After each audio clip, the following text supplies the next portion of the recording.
From the studios of Books in Motion, this is Rebecca Rogers, reading Shadowed Treasures, Libby Madsen Cozy Mysteries, Book 3, by Jennifer J. Morgan.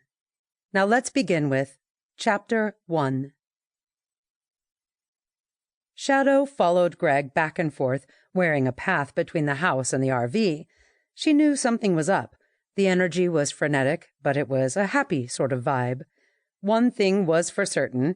As happy as her people were, she was bound to get treats. That had to be the reason she kept following at our heels, like a shadow. The morning mountain air in Heber, Arizona, had a crispness that hadn't been felt yet all summer.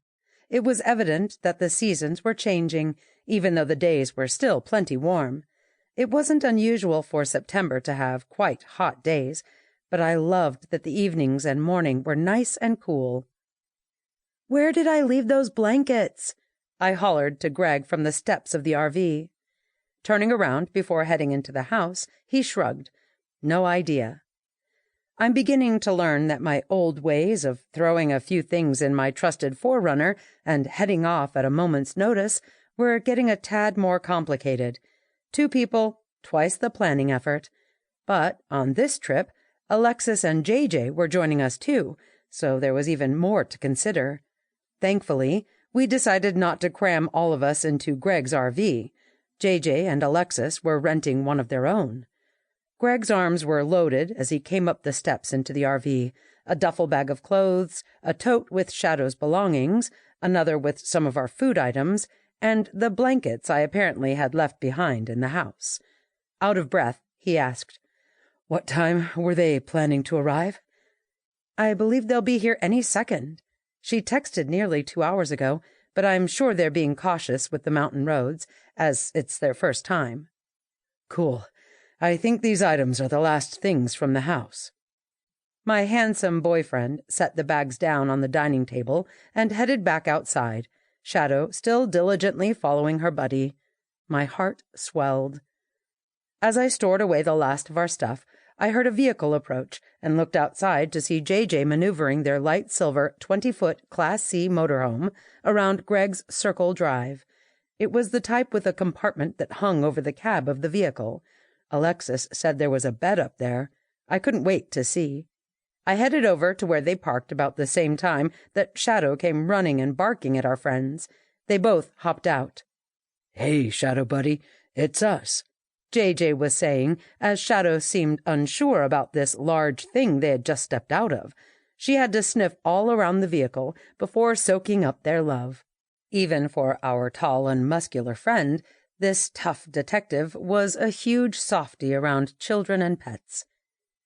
"That was so much fun," Alexis exclaimed as she embraced me. "I can't believe we hadn't tried this before, but let me tell you, I'm so excited we're getting away now." She squealed in delight and then turned to Greg and gave him a hug, too. "Yes, thanks for letting us tag along on this adventure." JJ reached out to shake Greg's hand. "Good to see you again, man. I think this is just what all of us needed, a break from city life." No truer words were ever spoken. Since March, our lives have been chaotic. All of ours. First, the pandemic, then assisting with finding a missing girl, and finally, figuring out who was behind several crimes where we live in Mesa, including one where Alexis and her neighbor were attacked. I, for one, am elated to have those days behind us and the bad men safely in jail. There was good that came from our collective chaos, though. First, Isabel, Bella, Crenshaw came into our lives and has become a valued friend and co-worker. Then, JJ solved a decades-old murder investigation and was promoted to detective.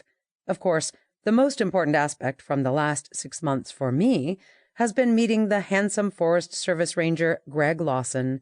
It feels as though he's always been a part of my life, and I count my blessings every day. Still, there are moments that I have a hard time thinking in terms of couple and struggle occasionally trying to hold on to my independence. Regardless, he has definitely wormed his way into my heart and apparently into my friends' lives as well. The guys were busy discussing the route we're taking, Heber to Holbrook, then farther north to... Sample complete. Ready to continue?